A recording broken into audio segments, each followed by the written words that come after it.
porque elas são incessantes. A gente vive pedindo bênçãos e não percebe que elas sempre estão ali, a gente é que não percebe. Então, para iniciar nosso bate-papo dessa manhã, na verdade eu queria trazer justamente a necessidade que é esse formato, um bate-papo, que a gente interage e a gente aprende melhor. Então, vocês podem ficar à vontade de levantar a mão, desde que a gente não fuja do tema, a gente pode trazer contribuições, dúvidas, questionamentos, discordâncias, inclusive, que essa é a dinâmica do aprendizado, que é importante que a gente saiba. Eu gosto sempre de lembrar uma historinha contada por Paulo Freire, que ele disse que certa feita havia um rio bem caudaloso, bem grande, bem largo, que um barqueiro fazia o serviço de transporte das pessoas de um lado para o outro do rio. Então, todas as manhãs, lá estava o barqueiro atravessando as pessoas. Naquela manhã, em especial, no barco que ele levava, estavam um advogado e uma professora. E os dois amigos, de forma bem cordial, bem jovial, conversavam, até que eles chegaram numa discordância. O advogado tinha a ideia, e argumentava firmemente com relação a isso, de que mais importante na vida de convivência seria conhecer as normas, as leis, as diretrizes sociais. É preciso conhecer as leis, ele dizia com muita firmeza. Enquanto que a professora dizia, sim, é importante conhecer as leis, mas é preciso, antes de conhecer as leis, conhecer as letras. Ter uma alfabetização para além da leitura de letras, de juntar letras e formar palavras, conseguir ter uma leitura da vida. E os dois argumentando, ele dizendo, não, isso é importante, mas de que serve isso se não para dar suporte ao conhecimento das leis? E o tempo todo eles estavam nesse embate, de uma forma jovial, tranquila, brincando, sorrindo, até que o advogado lançou mão de um artefato retórico, né? Ele chamou uma outra pessoa para a conversa, no caso o barqueiro. O barqueiro é uma pessoa simples, sem muita instrução, não teve oportunidade, não teve como, ele trabalhava desde muito pequeno e não foi sequer alfabetizado. Mas mesmo assim, sabendo disso, já que ele era conhecido na comunidade, o advogado pergunta, seu barqueiro, o senhor conhece as leis, conhece os seus direitos, os seus deveres? O barqueiro, capial da roça, balançando a cabeça, diz, não senhor, seu doutor, não senhor, eu não conheço um senhor. E continuou remando. O advogado disse, está vendo aí, seu barqueiro, o senhor perdeu metade da sua vida só por não conhecer seus direitos. É preciso se aparatar do mínimo de conhecimento sobre a convivência, e o senhor está realmente aquém do que poderia. Aí, com um sorriso largo, a professora disse, mas seu barqueiro, o senhor ao menos sabe ler e escrever? Aí o barqueiro, com sua simplicidade, novamente respondeu, não senhora, dona professora, eu não sei não senhora, tive a oportunidade não senhora. E continuou remando. E eles continuaram naquela argumentação até que começou a chuviscar. E aquele chuvisco bem levinho começa a engrossar e vira aquelas gotas que quando batem dói. Aí começou a chover forte, o barqueiro tentando remar mais rápido, lembrou que ele tinha escutado de manhã bem cedo, na AM, que no interior, sou do interior, você bem disso, aí o pessoal fala a rádia, ele ouviu na rádio, né? a rádio, que tinha chovido muito lá na cabeceira do rio. Quando ele lembrou disso e percebeu que o toró estava realmente caindo forte, ele lembrou que era possível que houvesse uma tromba d'água, aquela onda que vem arrastando tudo, tronco, animal, planta, tudo, vai empurrando. Quando ele olhou para cima do rio, olha a tromba d'água vindo, aquela onda enorme, perigosíssima. Ele olhou para o advogado, olhou para a dona professora e perguntou, seu doutor, dona professora, vocês sabem nadar? Aí os dois seguraram no barco, não senhor, seu barqueiro, por quê? A modo que vocês não perderam metade da vida de vocês não, vocês perderam a vida inteira. Não existe um conhecimento que seja superior ao outro. Conhecimentos são diferentes, a gente tem conhecimentos e cada um tem uma coisa que pode trazer contribuição para o outro. Então a gente sempre aprende, ninguém é tão pobre que não possa dar e que não possa receber. Em se falando de conhecimento, isso é batata. por isso que é importante a gente fazer a interação, o diálogo. Eu gosto da possibilidade da gente dialogar, porque a gente sempre tem algo para aprender e sempre tem algo para ensinar. Então, vamos falar de ansiedade, estresse, ou estresse, como vocês preferirem, e evolução espiritual. O que a gente pode retirar disso tudo aí?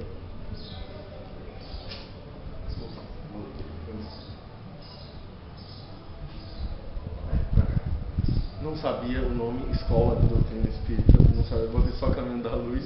Eu ia botar Centro Espírita, não é Centro Espírita, tenho certeza que não é. Mas depois, de qualquer forma, depois eu corrijo. Essas presepadas aí, vocês viram o negócio de zoom, vai, volta, bonitinho. Eu acho que André me chamou para falar disso aqui hoje por um motivo. Não é porque eu sou psicólogo, psicoterapeuta, não é nada disso não. É porque eu sou estressado mesmo. Tenho experiência própria, trabalho em trocentos lugares, vivo correndo de um lado para o outro, estou sempre voando. E aí, nessa história, sim, a gente acaba se adaptando à circunstância, né? Eu gosto de ter essa rotina assim, mas é claro que é preciso que a gente tenha um centramento. E por isso, para iniciar, eu quero pedir para a gente, nesse momento, focar essa imagem. Já é uma sensação estranha, né? Uma coisa assim meio que socada e a gente foca no meio, é uma situação meio, quase que estressa olhar para essa imagem, né? Uma profundidade. Então, ó, eu vou pedir para a gente, nesse momento, de olho aberto, respirar fundo. Não precisa olhar para lá não, olhem para um lugar que vocês quiserem. Mas respirem profundamente. O que é que eu estou fazendo agora, nesse momento? Convidando vocês a estarem aqui agora, neste lugar onde vocês estão. Prestem atenção na postura corporal de vocês, nas extremidades do corpo, os pés, as mãos. Prestem atenção na coluna. Existe algum ponto de tensão? Preste atenção na sua musculatura, seus órgãos internos, a sua respiração, tão imprescindível, e a gente simplesmente não nota que está respirando. Preste atenção no sabor da saliva. A gente não tem hábito de fazer isso. Sinta o cheiro do lugar. Cada lugar, cada coisa tem um cheiro específico. Sinta o cheiro que você está exalando agora aqui neste lugar. Sinta o cheiro. Tudo bem que algumas pessoas não tomaram banho, mas isso é bobagem. A gente não tem que tomar banho sempre. Tá? Todo dia, tá? Por favor. Não é não? Toda hora. Então vocês percebem que não é um hábito tomar consciência de si. Estar presente. A gente muitas vezes vive um paradoxo que nos leva a estar aqui, mas estar pensando em tal outra coisa. Depois daqui eu tenho que ir na coelba e pagar o boleto na coelba do banco ali na frente. Aí depois, não, peraí, o que é que eu vou fazer? Não, eu tenho que sair para almoçar depois daqui com a família. E aí o tempo todo está se desfocando deste lugar, do presente. Eu estou convidando a gente a voltar. Quem devia estar escutando isso agora era fulano. Ele devia estar ouvindo esse rapaz falar isso aí. E aí você desfocou, volta. Você, aqui, agora. Aceite o momento. Permita-se essa oportunidade de estar aqui. Isso não é algo muito comum não. Isso é uma coisa que a gente às vezes se perde. Então volta, vem pra cá. O que eu estou chamando é pra gente estar aqui. Tá? Porque a gente só aprende aquilo que a gente está tomando consciência. Senão, se eu estou falando aqui e você desfocou por lembrar de uma coisa que aconteceu no seu trabalho, ou de uma coisa que você está para fazer ainda e não fez, e por isso está ansioso, querendo resolver. Volta, aqui agora. Vamos tentar fazer isso o tempo todo agora. Sei que não é muito fácil, a gente não tem muito hábito de fazer isso. Mas eu vou tentar puxar várias vezes ao longo da manhã para que a gente consiga verdadeiramente estar presente. Até porque não é a pessoa que tem esse nome, presente, é uma dádiva. É um presente que nos é dado e a gente precisa fazer alguma coisa com esse presente. No mínimo recebê-lo. No mínimo recebê-lo. tempo todo a gente fica deixando para depois, ou então focado lá atrás e não vive o aqui e agora. Aí é importante perceber o quê? Como diz o Dalai Lama, perguntaram para ele o que mais surpreendia ele com relação aos seres humanos. Ele respondeu: os homens que perdem a saúde para juntar dinheiro e depois perdem o dinheiro para recuperar a saúde. Por pensarem ansiosamente no futuro, esquecem do presente, de tal forma que acabam sem viver o presente nem o futuro. Vivem como se nunca fossem morrer e morrem sem nunca ter vivido. Então é importantíssimo que a gente se presentifique, que a gente esteja inteiramente aqui e agora. Até porque só é possível, como eu falei, vou repetir algumas vezes, tomar consciência do que é vivido de forma consciente, presente. Alguns autores da psicologia chegam a dizer que é um sinônimo, presentificação e conscientização. São sinônimos. E a gente vai ver logo mais que um dos grandes problemas da ansiedade é justamente a dificuldade de aceitar o momento presente. A gente foge, fica na expectativa e não se permite estar aqui e agora.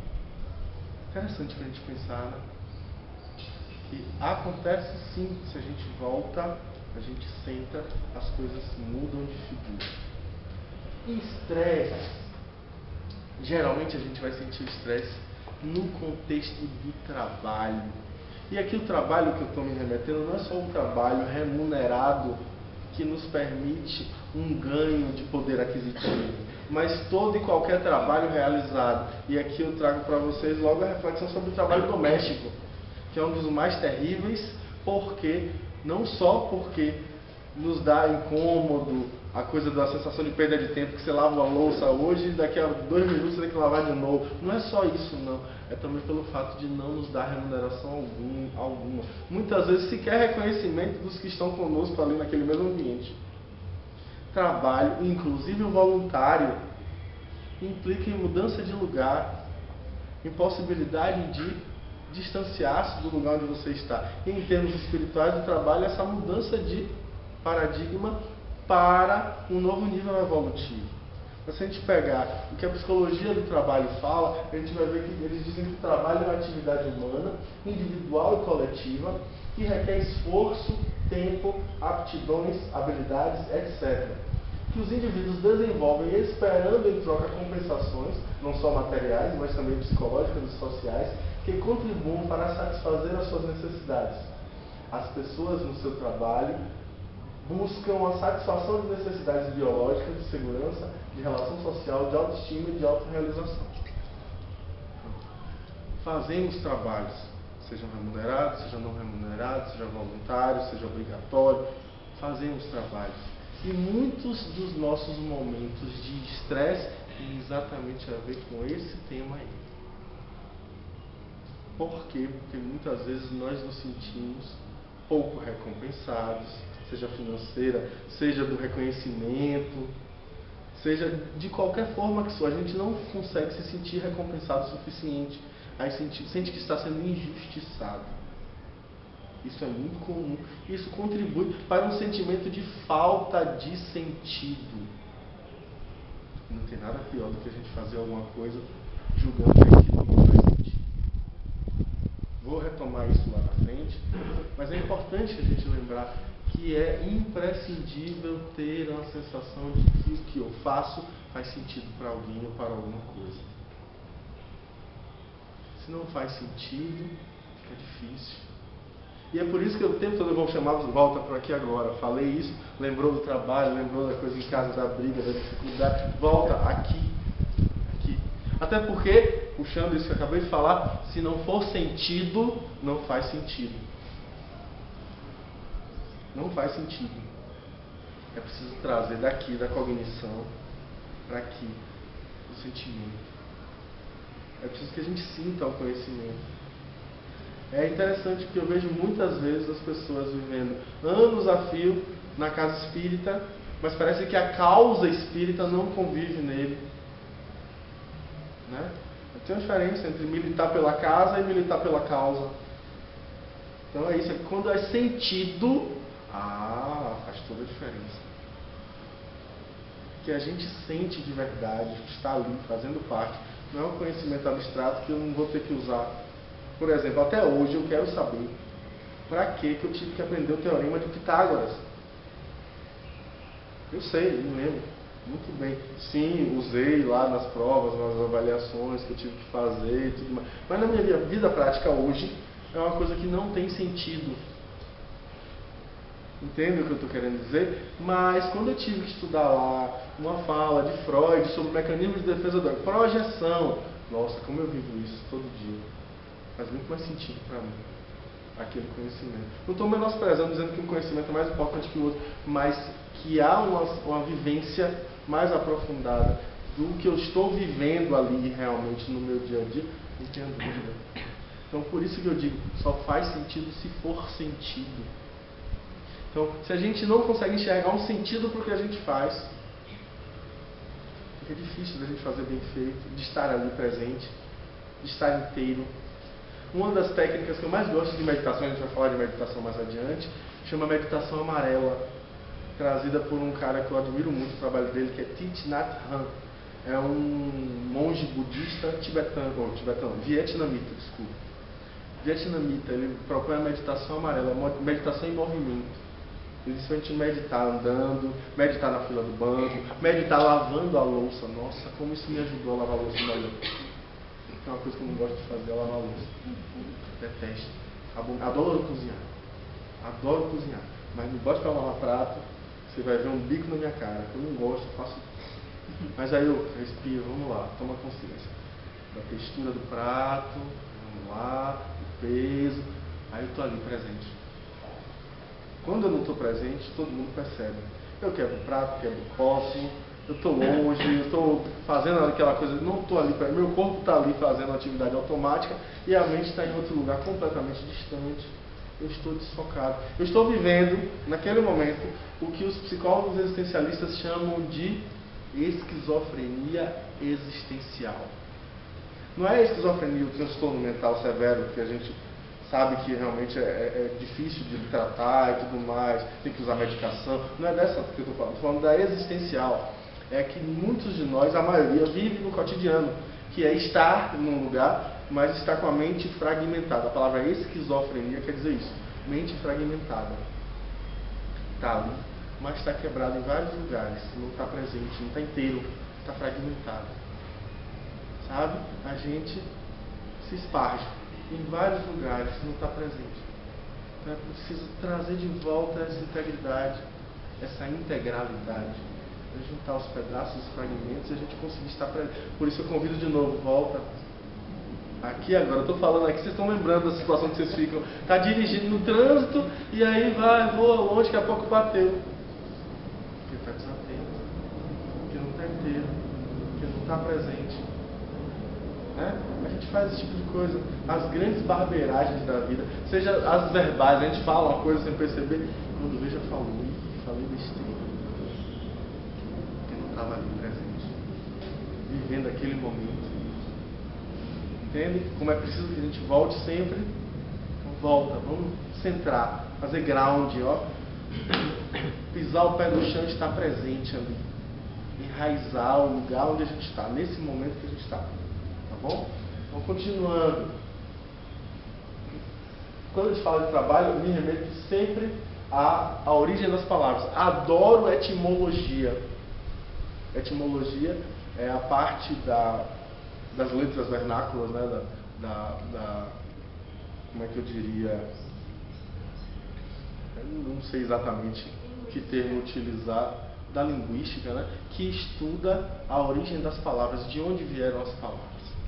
E na etimologia a gente vai ver que a palavra trabalho vem da palavra latina tripalium, que é um chicote de 3 pontas, tripalium, 3 pontas, com o qual nós batíamos, que éramos nós mesmos, né, lá no passado evolutivo, nos animais particularmente e depois nos escravos. Por quê? Porque a noção de trabalho remete à noção que a gente tem lá da Grécia Antiga de que é algo que é feito só por animais e escravos.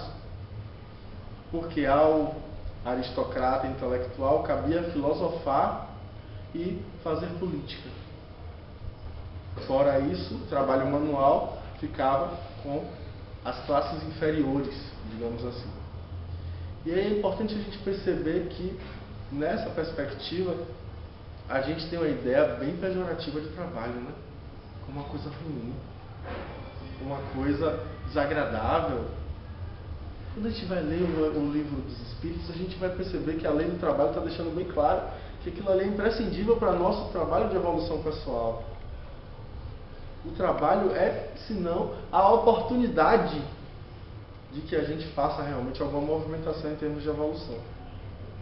Não é uma coisa ruim, não é uma punição. Talvez a gente pegue um pouco dessa ideia também da cultura, não só da cultura helênica, grega, mas também da cultura judaica, que traz a questão bíblica do trabalho como uma punição recebida por Adão após a sua expulsão do paraíso. Quando ele diz, Yahvé diz para ele: terás que trabalhar para com o suor do teu rosto conquistar o pão de cada dia. Então, o trabalho é punição, é uma coisa ruim. E é interessante a gente resgatar um pouquinho da filosofia chinesa, Lao Tse, Confúcio, que é no caso Confúcio, né, como a gente traduziu para o português, que dizem que o trabalho, na verdade, pode ser vivido de tal maneira, de forma prazerosa, que a gente não vai sentir que está trabalhando.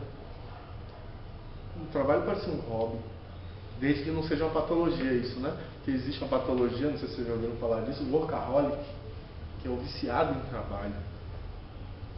Aí é outra coisa, aí é um extremo.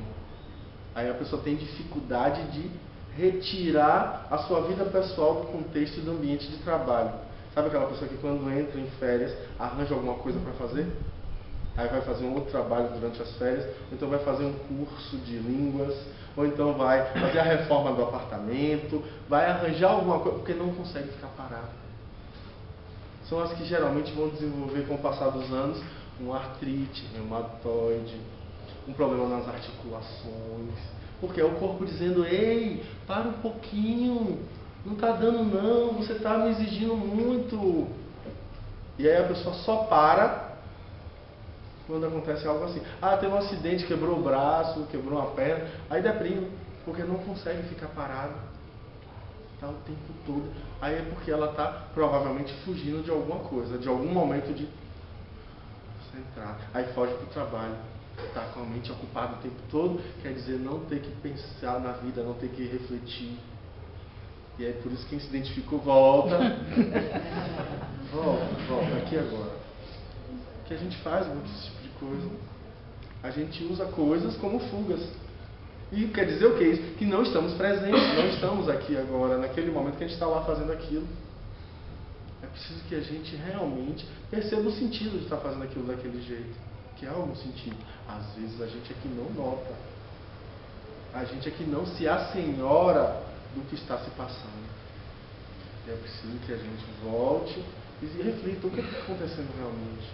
O que é que nesse meu gesto eu estou falando? Que às vezes está ali uma fala óbvia, mas o que está sendo dito não é óbvio. Tem algo por trás. Eu atendi uma certa feita uma jovem no consultório, que foi um dos casos mais extraordinários que eu já atendi. Ela foi encaminhada por um ortopedista, que é cirurgião ortopédico, na verdade.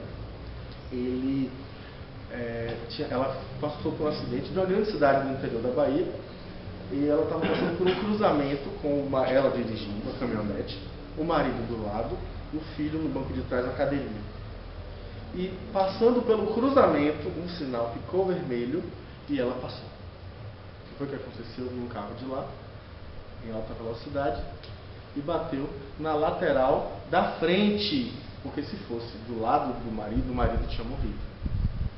Bateu na lateral da frente. Um acidente de graves proporções. O marido teve algumas poucas escoriações. O filho ficou com o roxo do cintinho da cadeirinha, né? Ele ficou roxo. Mas ela teve... O pior que aconteceu foi ela. O fêmur direito quebrou em 3 pedaços. A perna bateu e voltou. Quando voltou, quebrou em 3 pedaços. Ela foi hospitalizada, foi submetida à cirurgia, não cicatrizou. 7 dias e nada de cicatrizar o osso, 14 dias nada de cicatrizar o osso. Com 1 mês ela fez uma nova cirurgia para colocar os punhos direito e ver o que foi que aconteceu. Não cicatrizou. Os pontos cicatrizavam, mas o osso não colava, tinha alguma coisa errada. Fez todos os exames que era possível fazer, examinou-se para ver se ela tinha algum problema endocrinológico, para ver se ela tinha alguma questão com relação à calcificação. Não, era tudo perfeito. Fez ressonância, fez tomografia, tudo que vocês puderem imaginar. E não cicatrizava. Ela tinha que andar com estabilizador. Não andava, na verdade, ela pulava e cadeira de rodas a maior parte do tempo. Não cicatrizava. Aí o médico disse, não é possível, você não tem nada. E quando não tem nada, manda para o especialista em nada, né? Psicólogo. Porque realmente não tem nada, vírgula, tem algo que não é físico, é do âmbito emocional. E aí ela chegando no consultório, com a dificuldade de adaptar, né, a situação para atendê-la, mas a gente conseguiu e ela começou as consultas, uma consulta semanal. Quando chegamos na 3ª semana, ela trouxe uma revelação que clareou tudo. Em prantos copiosos, ela chorava, afirmando que ela queria muito que o marido dela tivesse morrido naquele acidente. Ela vivia um momento da relação péssimo, e por ser de uma família tradicional da cidade dela, ela não daria conta de enfrentar um divórcio. Na família dela nunca ninguém se divorciou. O peso da tradição era muito forte para ela ter que suportar os olhares de julgamento caso ela pedisse divórcio naquele instante tão difícil, tão doloroso que ela vivia. Então, sem perceber, o gesto de atravessar o sinal vermelho estava falando alguma coisa, tinha algum sentido para aquele comportamento.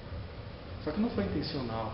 Ela não fez querendo matar o marido, mas sim, ela se submeteu a um risco desnecessário que acabou tendo um risco grande para ele, mas acabou injuriando ela. O que foi que acontece? Depois desse dia que ela revela isso, a perna cicatriza em 21 dias, que é o tempo esperado para ser cicatrizada. Olha a questão, né? Existia algo ali. Ela não se permitia curar a perna porque era a forma dela se culpar. Era a forma dela não permitir-se estar bem, já que ela não merecia, sendo uma crápula, como ela própria se julgava. Aí no momento em que ela admite isso, em que ela verbaliza, em que ela traz à baila para a consciência aquela informação tão dolorosa e percebe, conscientiza a culpa que ela estava vivendo, ela consegue resolver o problema emocional que permite a perna dela voltar ao normal. E não, ela não se divorciou para os curiosos. Ela conseguiu reconstruir o casamento e melhorou bastante. Mas é interessante que a gente às vezes não percebe que nos nossos gestos, nos nossos comportamentos, existe um sentido arraigado. Coisas pequenas, coisas grandes, mas existe um sentido naquilo ali. Aí só um exemplo pessoal. No dia da minha formatura, 17 de janeiro de 2004, minha mãe chega pra mim e fala: meu filho, você hoje vai se formar. Eu nunca te falei isso, mas muito antes de você nascer, eu tentei vestibular para psicologia 2 vezes e não passei. Eu tomei um susto, porque eu não sabia dessa informação e tinha acabado de perceber que naquele momento eu estava realizando um sonho que era do outro e não meu. Até porque eu entrei em psicologia não foi por opção, foi por falta de opção. Eu não queria nada daquilo que tinha só tinha naquela época 2 faculdades em Salvador, na verdade é UFBA e UFSAL, né, católica. Aí que eu abro lá, não tem nada que eu quero. Eu queria antropologia, só que eu não fazia ideia de que para estudar antropologia você tem que fazer vestibular para ciências sociais. Depois é que me falaram isso. E você sabia disso? Ciências sociais, dentro de ciências sociais tem 3 formaturas: sociologia, antropologia e ciências políticas. Eu não sabia, só fiquei sabendo dentro da faculdade, mas aí já era, estava em psicologia já. E aí eu fui perceber que não foi uma coisa sem sentido. Eu coloquei assim, é o que mais se aproxima da psicologia. Marquei, mas sem muita confiança de que ia passar. Tinha até a esperança que eu não passasse para dar justificativa para meu pai para tentar antropologia no estado. Mas aí aconteceu de eu passar e aí fui fisgado. Dentro já do primeiro semestre eu comecei a estagiar e na prática a gente... Nossa, que maravilha, foi ótimo, foi espetacular. Mas hoje eu agradeço e não vou abandonar a antropologia não, esse é plano para mais para frente, eu ainda vou estudar antropologia. Mas aí voltando, a gente muitas vezes faz coisas sem perceber que está fazendo, sem perceber o sentido, sem tomar consciência. E existe um sentido para aquilo. E muitas vezes no trabalho, pequenos incidentes, às vezes acidentes acontecem. Até a nossa escolha, né? Que escolha profissional a gente fez? Ou deixou de fazer? Porque não fazer escolhas também é uma escolha possível. Não é verdade? Não fazer escolhas é uma escolha possível. Eu posso dizer, eu não quero escolher, acabei de fazer uma escolha. Eu só não tenho a opção de não escolher. Porque sempre eu faço escolhas. Sempre eu faço escolhas. Eu só não tenho a opção de não fazer escolhas. Porque quando eu digo, eu não quero fazer, você acabou de fazer uma. Então é inevitável, a gente sempre faz. E escolher é angustiante. E quando a gente escolhe, a gente está deixando de escolher outras opções. Escolher é deixar de escolher. Por que é angustiante? O filósofo Søren Kierkegaard já falava na metade do século retrasado que quando a gente tem que fazer uma escolha, a gente tem que deixar de lado as outras opções. Isso gera uma angústia terrível, porque a gente não sabe como seria se você tivesse feito a outra escolha. Então fica sempre uma vida não vivida, viva dentro de nós. Vocês já tiveram essa sensação?